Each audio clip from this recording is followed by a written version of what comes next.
Life Slides by Jamie Brindle. "Look what I've found!" exclaimed Zab. Klex ambled over from a distant corner of the multiverse and looked on, unimpressed. So, he said, seems pretty straightforward. Zab and Klex were higher-order entities, operating in at least 18 dimensions. To them, time looked rather like a line, and the intricacies of something moving through it in the linear fashion of lower-order entities was comprehensible at a glance. Zab demonstrated one of the new slides he had found, clambering on at the moment of birth, slipping down the space-time gradient of an unspooling life before being deposited unceremoniously at the bottom as the thing terminated. Klex shrugged. "So what?" he said. "Multiverse is full of this life stuff. Old news, really." It was true.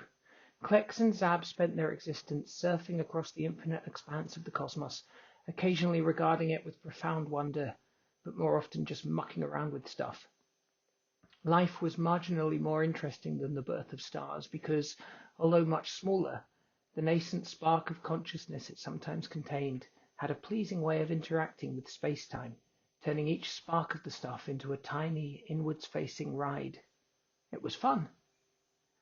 Zab rolled his multidimensional sight appendages. "Yes, but look," he urged, mounting the life at birth once more and zipping down the thing. "Oh, how odd," said Klex, noticing what was unusual about the life slide. "Do all these ones do that?"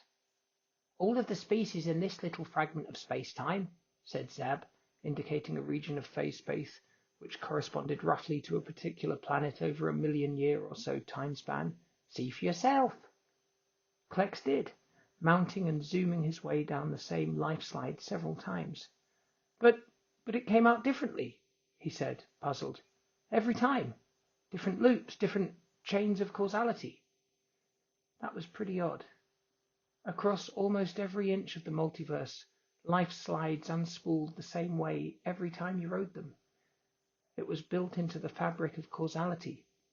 How could it be otherwise, if consequence was to mean anything at all? "It's got something funny in it," said Zeb at last, after he had enjoyed Klex's confusion for long enough. "Look, see for yourself." Klex lifted the life up and regarded it closely.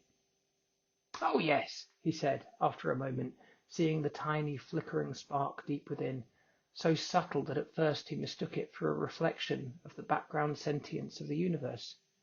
"Is that—" "Soul," said Zeb, a little smugly. "Real, true soul stuff. I told you it would evolve sooner or later." "Yes, well," said Klex dryly, "it's only a very small amount. Just enough to bend the life differently every time it runs." "It only needs to be," pointed out Zeb. "That's how we started, after all. Time and infinite phase space will do the rest." Klex looked for a moment as if he would argue, then just shrugged, defeated. "Fair enough," he said. "You win. Looks like soul does emerge, not just intelligence. Lucky that you found it, really. What do you call this place?" Zeb looked proudly at the little pocket of space-time. "Earth," he said, a trifle smugly. "Has a nice ring to it, doesn't it?" Klex wrinkled his multiply protuberant scent organ. "Earth?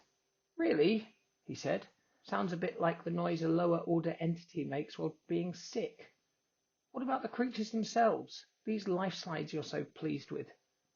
"Oh, I call these gerbils," said Zeb excitedly. "Aren't they magnificent?"